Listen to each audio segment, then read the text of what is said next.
The Keeper's Dharma by Max Harms, June 13, 2026. By 9 o'clock on Thursday morning, Pemberton had already signed Sir Reginald's name 6 times in 6 different hands. The first of the day was always the shakiest, a deliberate tremor in the R, consistent with a man of 85 signing the monthly direct debit authorization over his first cup of tea.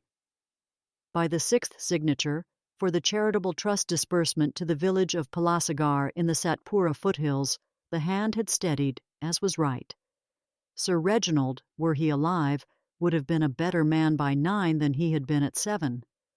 Over the long decades, Pemberton's own signature had withered into a caricature, the P a snail, the final N a fishhook, but the masters remained, in broad strokes, the same as the 35-year-old's had been when Pemberton learned it by heart.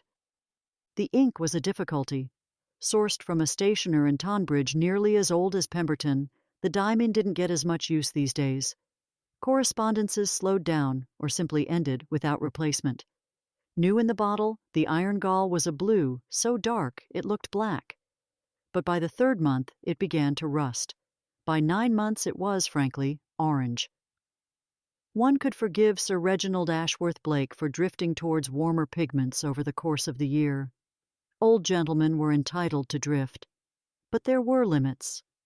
Pemberton made a quick note in his planner to visit Tunbridge on Saturday, capped the fountain pen, and returned it to the japanned case where it had lived, without exception, since its owner's death.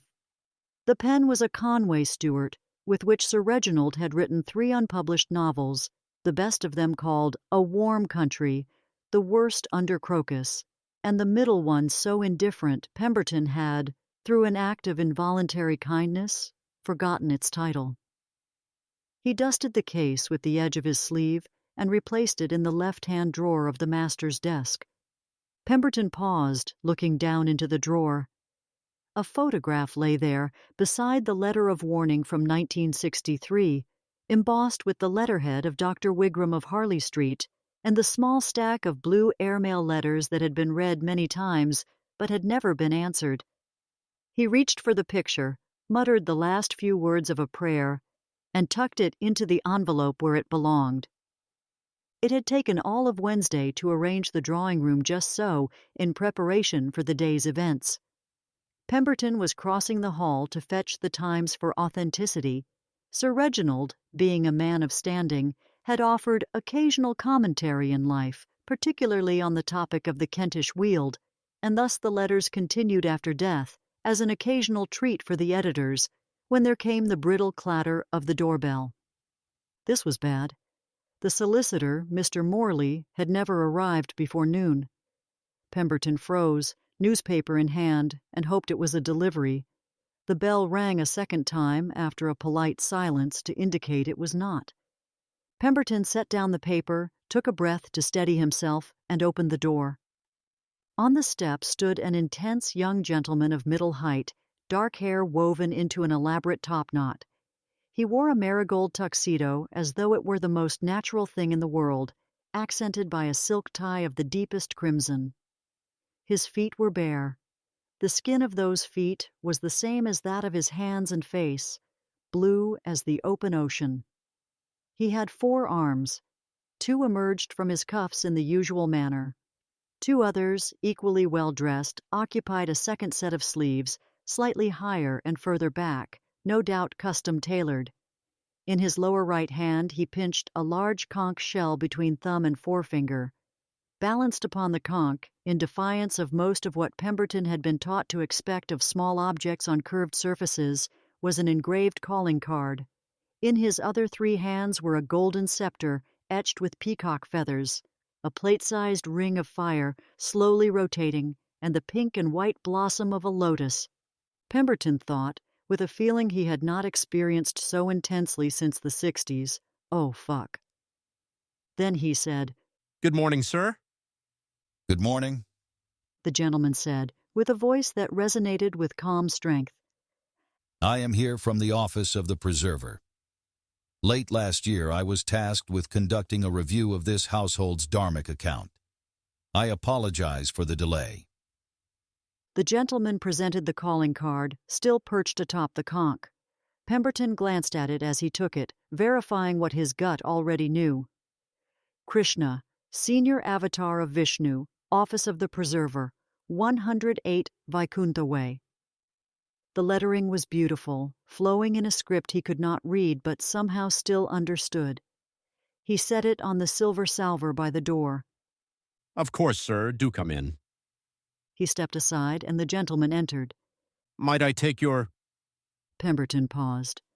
Might I take your things, sir? That would be most kind.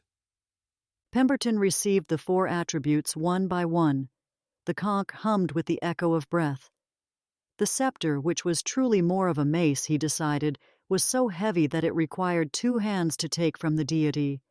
The flaming disc, thankfully, was polite enough to hover an inch above his palm. The lotus was dry but perfectly fresh.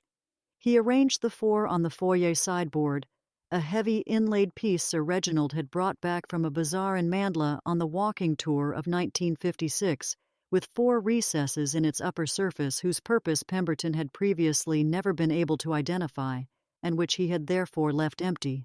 Conch, mace, disc, and lotus each fit perfectly, settling in turns, as if coming home, into the recesses that had been waiting for them for 58 years. He led Krishna to the library. May I offer you tea? Krishna smiled calmly. Thank you, if it is no trouble. No trouble at all, sir. I shall be but a moment. In the kitchen, Pemberton put the kettle on. He set out the silver service, which was used for guests of a certain order, polished the pot with a linen cloth, and measured the leaves. He chose the Darjeeling second flush. One did not, he felt, offer an Assam to a god.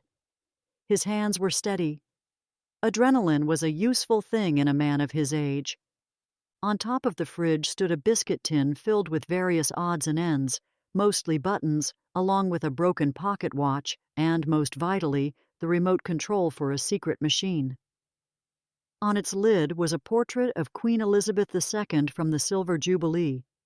Pemberton glanced at it, for luck, and started back. He was carrying the tray down the corridor when the doorbell rang again.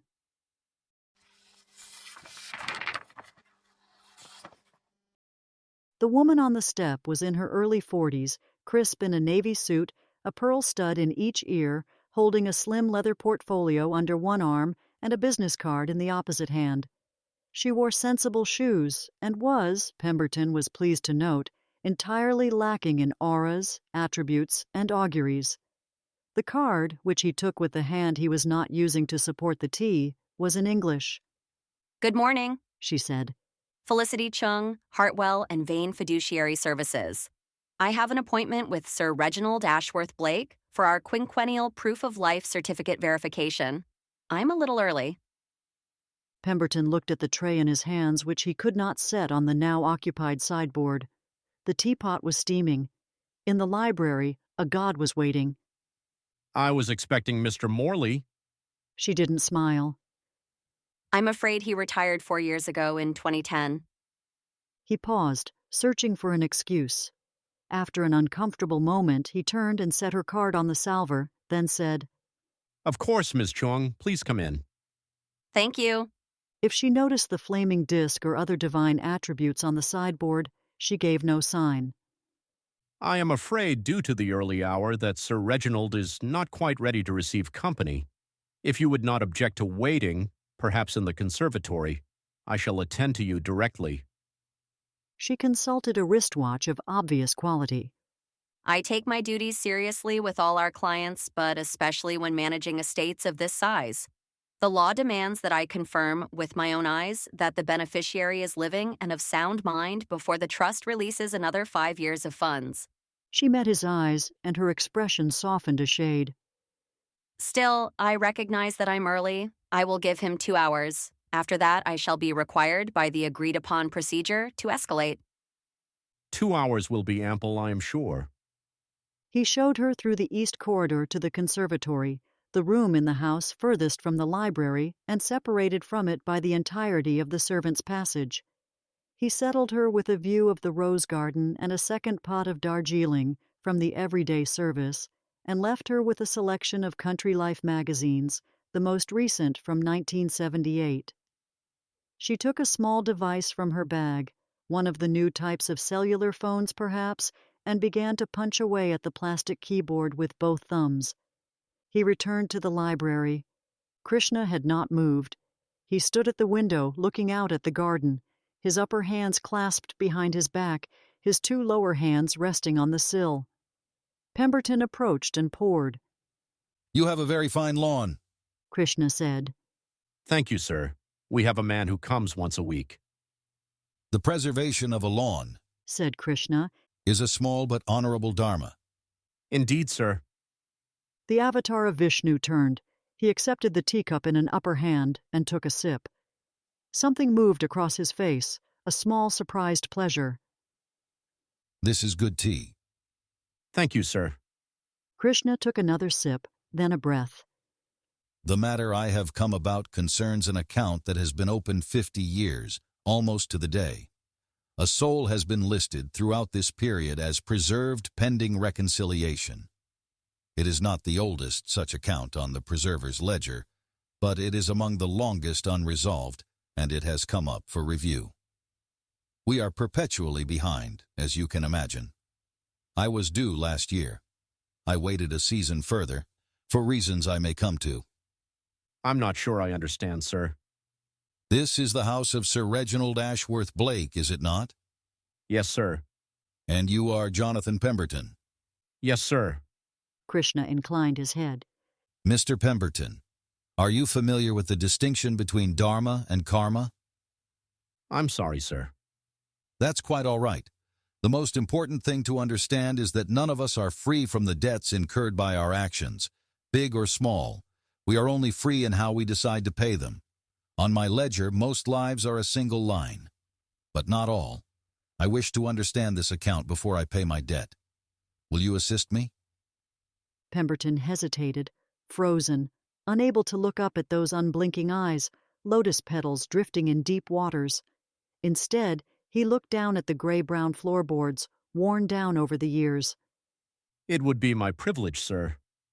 Thank you. Shall we begin with the prayer? Pemberton flinched, his voice reedy. The prayer, sir. The prayer you made on the night of the 23rd of May, 1964. Pemberton opened his mouth to protest that a man his age shouldn't be expected to remember things from 50 years prior. And it was at this moment that the doorbell rang for a third time.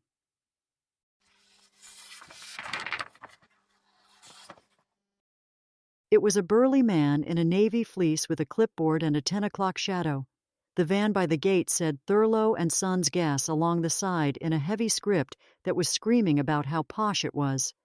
The apostrophe had come loose some years ago, ending up in the wrong place, and had decided to stay. The man blinked a couple times, as though he hadn't really expected someone to answer the door. May I help you, sir? Offered Pemberton. All right. Said the man, popping a sticky yellow card from his clipboard and handing it over. Boiler's annual. Says here you booked us in, done it. Overdue, you said?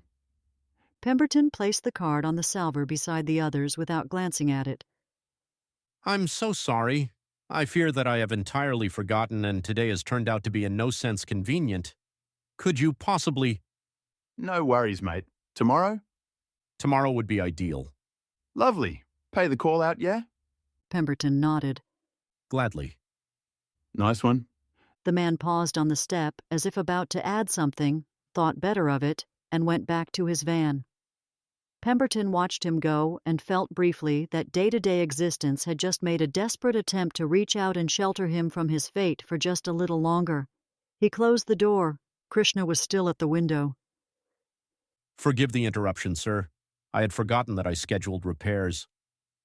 The preservation of a house, said Krishna, watching the sky, is also a small dharma. Are you now ready? There was a sound from the east corridor, for Pemberton had, in his haste, failed to close the library door. Sensible shoes tapped a steady rhythm. Miss Chung, it seemed, had elected to stretch her legs. Pemberton was already moving. Very sorry, sir. One moment, sir. One moment only. There is always a second appointment, said the god.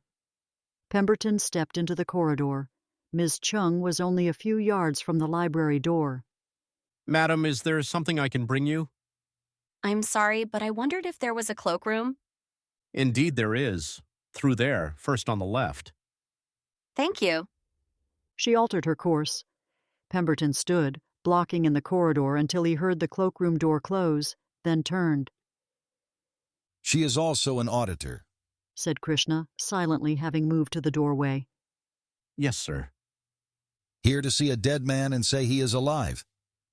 Pemberton was silent. I wonder, added the avatar of Vishnu in a tone that reminded Pemberton of his father. How did you relate to the fact that all this went on for so long? Skill? Cleverness? Luck?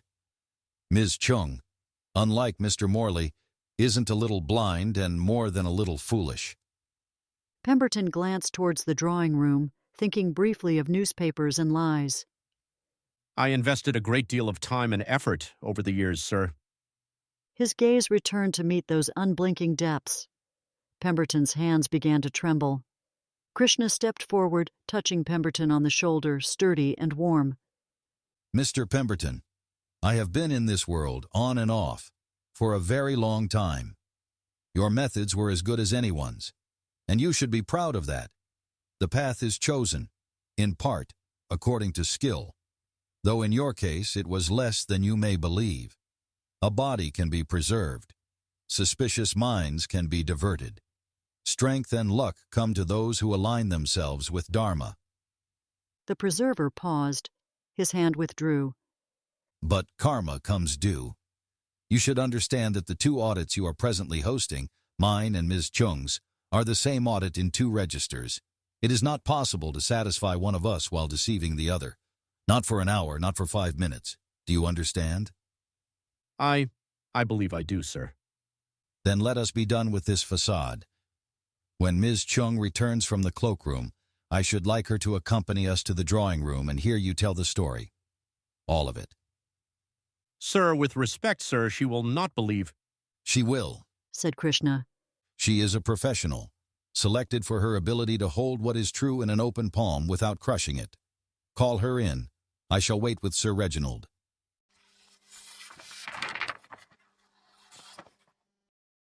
The late master waved at them as Pemberton and Chung entered the drawing room.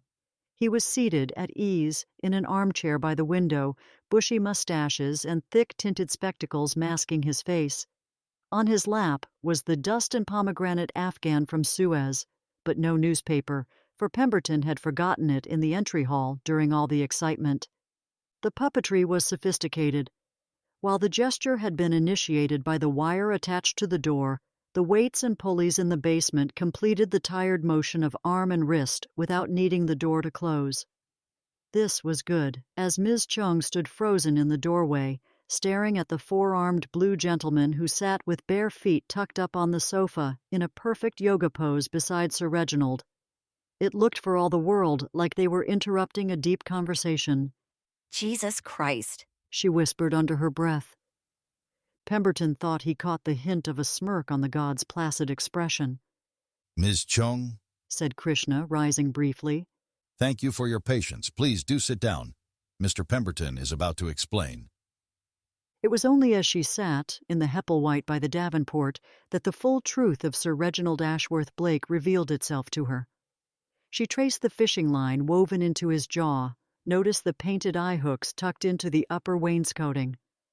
Pemberton took his position by the mantel.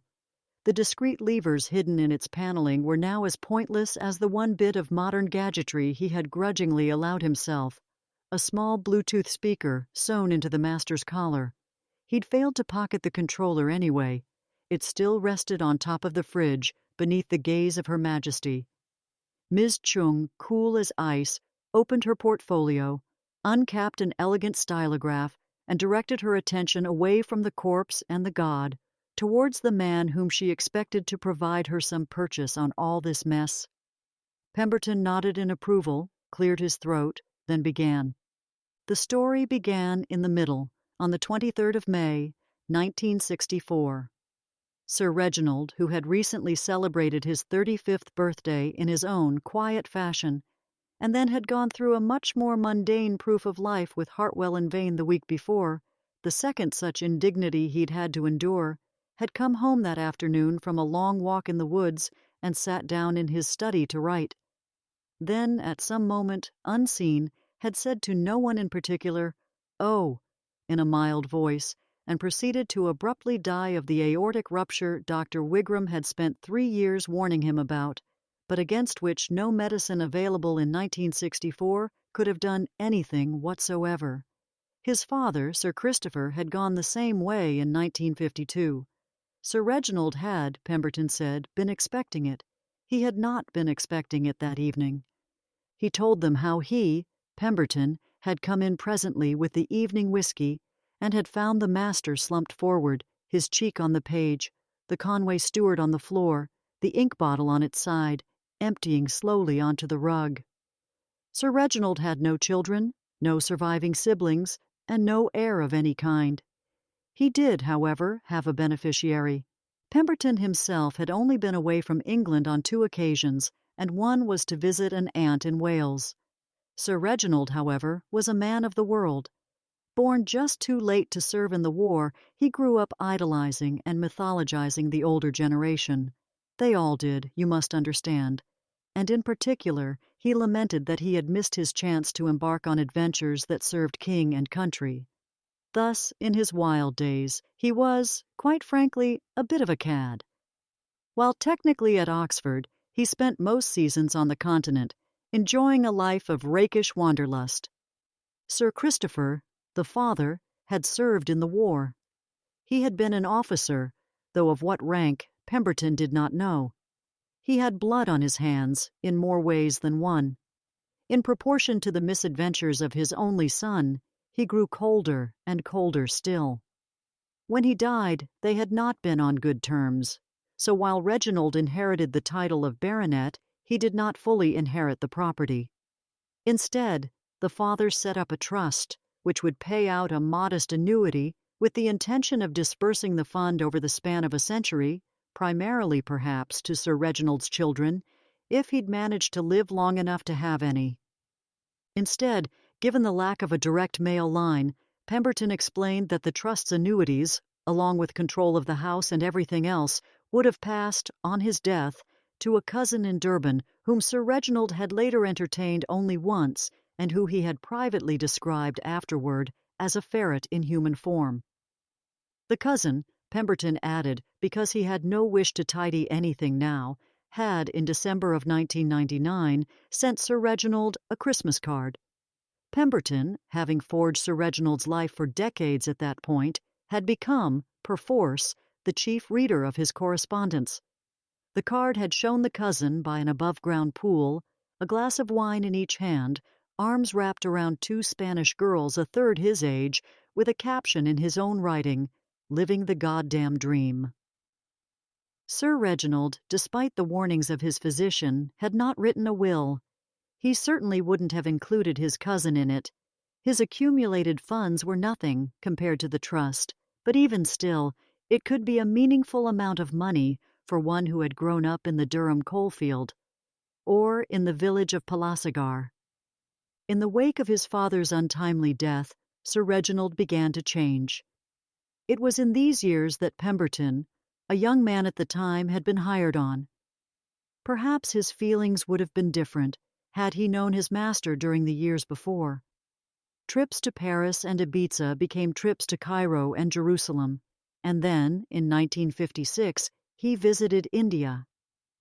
Of all the stories he loved to tell, Sir Reginald returned, evening after evening, to tales of the Festival of Colours in Mumbai, the wild tiger he saw in Madhya Pradesh, the Lakshmana Temple, and the time he spent in a tiny community, being served tea in a rainstorm by a single mother who did not know him, as she nursed her baby in a hut that had no true roof. He had thought about that woman, in the days after, more than he had thought about any of the other women he had met on his travels. He had told Pemberton on Christmas Day, 1963. He said he wished to do something about her hut and her neighbors' huts, and the school in the next valley, and the clinic the district did not have. He had been writing his solicitor, trying to live up to the ghost of his father's caution, I think, to establish a new trust on the night that he died. I understood the arithmetic, sir. Pemberton said, arms folded. Standing beside him, I did the maths. The annuity would pay for 88 more years, and every pound of it could go to Palacigar. What funded only a modest lifestyle for a gentleman of minor rank could pay for many roofs, a school, and the only clinic within a day's walk. He had sold me. Without realizing it, in those evenings, listening to him ramble, I came to love a place I had never been and a people I had never met. And so I knelt, sir, beside the master, and I prayed. Pemberton paused, feelings threatening his composure. He had been speaking to Krishna, but his eyes rested upon the leathered face of his master. He moved, feeling the weight of his bones, to the tray which he had brought in with Ms. Chung in case either of their guests needed refreshment. Neither of them had, but Pemberton took the time to pour his own cup and drank. He set it down and returned to his place by the mantel. Sir, the words I have given the Palacigar Trust, and the words I have given myself these 50 years, are not the words I actually said. The words I have given are, please make use of my efforts, my position, and my skills to sustain the children of Palacigar for the sake of Sir Reginald's memory. A decent prayer, a creditable prayer. That is the prayer I have, with great regularity, told myself I made. It is not, said Krishna. I know, sir. Pemberton met the eyes of Krishna, though his vision was trapped in memory. With your permission, sir, I should like to put it on the record in my own voice for the first time in 50 years. Please. Pemberton tried to clear his throat and began again, but his words were rougher as he went on. I had been drinking. I had found the master perhaps an hour earlier. I had not rung the doctor. I had not rung anyone yet. It was just me. I sat with the body, sir, at first. At some point I had gone to the floor, the study floor. I moved the rug up to the attic. The stain is still on it. It is not blood, I should say. It is ink, from the bottle he had knocked off the desk when he went down. I tried to clean it multiple times, but that iron gall somehow burned itself onto the cloth. For several years it looked to me very like a map. I had drunk most of the whiskey from the decanter. It wasn't like Sir Reginald needed it. I was not grieving, sir. I was angry. I was angry at the late Sir Christopher, and at the cousin in Durban, and at the annuity, and at the master for the inconvenience of having died, and at myself for not having loved him well enough while he was alive to receive it, and most of all. And so I said, aloud, staring at the ceiling. He stopped. Ms. Chung was not looking at him. She was looking, with a kind of professional courtesy, at the middle distance. Krishna was looking at him directly. Please, you bastards. If any of you are listening, if any of you are even real, please, just long enough for the fucking village, just long enough for the baby of that poor woman, then you can have me. You can fucking have me, I don't care. A shudder went through him, and he bit back the tears with all his might. Those were the words, sir. Those are the words that were answered. I have never forgotten. I could not forget. I have prayed a tidier version every night since, in the hope that repetition might overwrite the original. It did not. The words were the words. He took a slow breath. I was answered, sir. I understand that now. I did not know it at the time. I thought I had simply gone on. I thought I had found the strength within myself.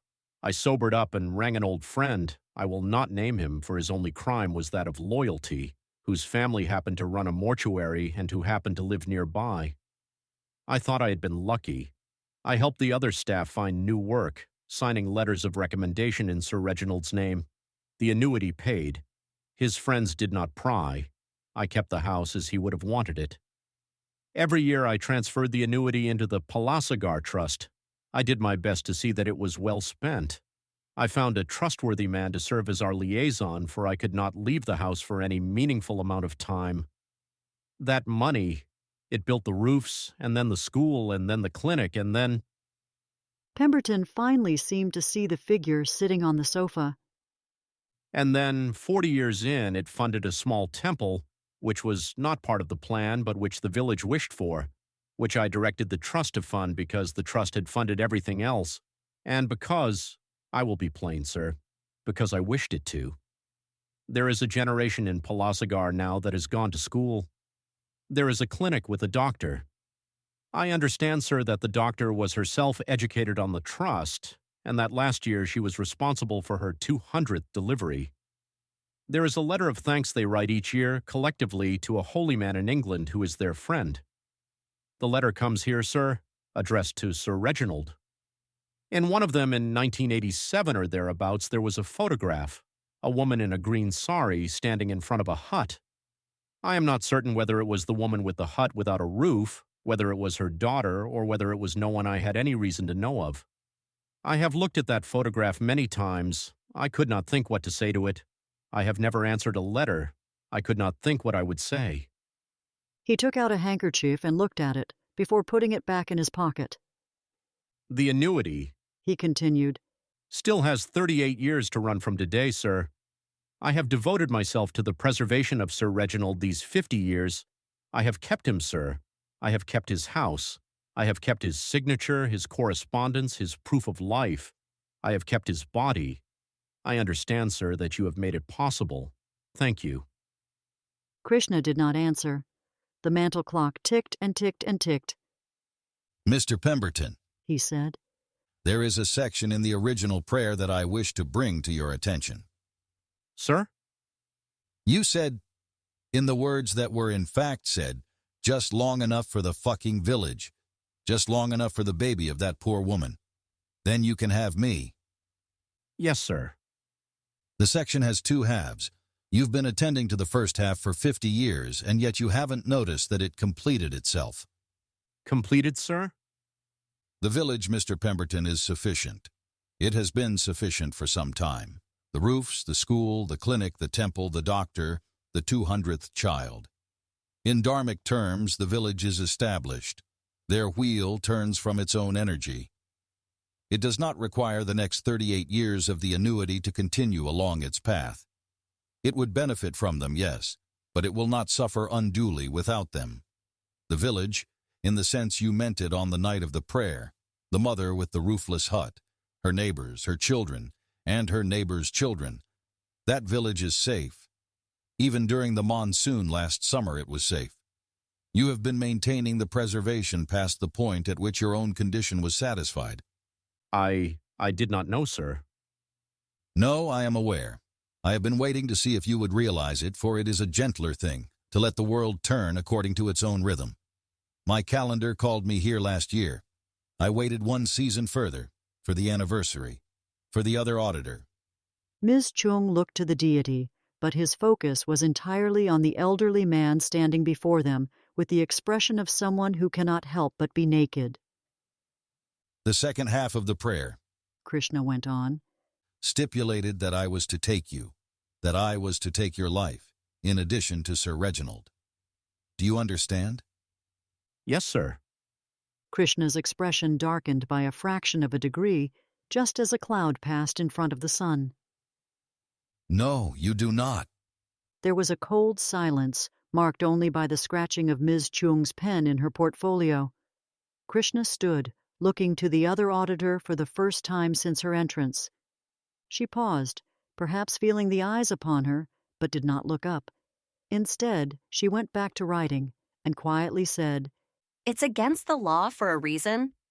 Very true, said Krishna with a respectful bow. He turned back to Pemberton, pinning him with a cold gaze. Over these many years you have served, and served well. You have given life and shelter to those who needed it most. But you have also spun a life made of lies, stolen coins, and the name of a man who you knew less well than you wished to believe. In so doing, you have become acid, eating away at the threads, the Dharma, of your civilization, in the name of a greater good. Who are you to decide what is right? Who are you to deny the cousin in Durban, whose name you don't even know, and who you have never talked to directly, the opportunity to spend that money fairly and well. Pemberton was silent, eyes downcast. It was not your place. Krishna's face calmed and the sun returned. But it was mine. My hands, guided by my judgment, sustained and guided you, and as a result it is by my hands that the debt of your crime must be paid. Ms. Chung did look up then, eyebrows furrowed as she tried to guess what the god intended. Any trace of awe was gone. It is for the courts of England. Yes, Interrupted Krishna with a gesture of two right hands. but it is also for me. The courts will have their turn once I have taken mine. With another gesture and an outstretched hand to help the woman up, he said, I advise you to stand just over there by the wall. Karma, long overdue, often goes hand in hand with death. Miss Chung stood without assistance, slowly capped her stylograph, and slowly moved to the side. Pemberton felt as though he was paralyzed. With everyone in position, Krishna adopted a pose and a look of great concentration. Pemberton felt a sudden impulse to speak, to act, to do anything to delay this fate. But before he could even open his mouth to object, the god leaped up into the air, hands and feet flashing in sharp motion. Approaching the peak of his flight, he slowed. Or perhaps it was the world that slowed, for Pemberton could only watch as four dark hands began to, with inhuman speed, trace mandalas that could not be seen with open eyes. All the world was a pale shadow compared to the light that poured into and through him. The sound of the conch reverberated through the bodies of those who were present, and without warning it was there, in his hand. The other attributes had returned as well, lotus and mace. And the disk, the Sudarshana chakra, with 108 spokes of flame, roared into existence at the tip of Krishna's outstretched finger, spinning at unimaginable speed as its fire surged into a blue so bright that it made the sky go black. With a full-body spin, Krishna hurled the weapon down, towards Pemberton. It missed. Or rather, it hit the floor, exactly as Krishna had intended it to, disappearing in an instant. When the Sudarshana chakra touched the boiler, a rather large model that had been terribly neglected over the years, thanks to the house's primary occupant being understandably paranoid about visitors, the pipes agreed in unison that enough was enough, and it was time to explode. The drawing room shook violently as the explosion caused the wheel of flame to ricochet into the house's support columns. They, too, had been neglected, and a family of termites had quietly fulfilled their dharma over a decade earlier. As the mansion folded in on itself, the weapon spun, rescinding the grace of Vishnu, piece by piece. The electrical wiring snapped and sparked. The walls gave way. The kettle in the kitchen began to rust. The milk in the fridge began to sour. It returned to Krishna's fingertip as blue feet came down at last to touch the floor. Boards snapped and splintered along fault lines no human could see. Ms. Chung clung to an island of safety, pressing back against wallpaper that had begun to fade. Krishna rode the chaos with the grace of a ballerino. Sir Reginald was torn, limb from limb, by threads that refused to snap, even as the house pulled apart. And at the heart of it all, Pemberton was dragged down by the seething floorboards, with a strangled cry that somehow still managed to carry a note of aged dignity into the underworld.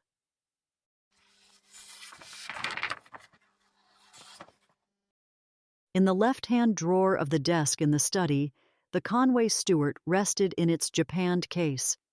The letters from Palasagar lay unmarked in their stack. The photograph sat in one envelope, just where it had been placed that morning. Nothing in the drawer had come undone, even as the desk had smashed into the concrete basement floor in a fountain of splinters. Krishna set the attributes down, once again, on the sideboard, which had survived the maelstrom almost entirely undamaged, and helped Miss Chung climb down into the wreckage. There was water everywhere, pouring from the shattered pipes and collecting in pools that reflected the azure sky. Krishna bent down and lifted a beam from where it had fallen atop the body of old Mr. Pemberton.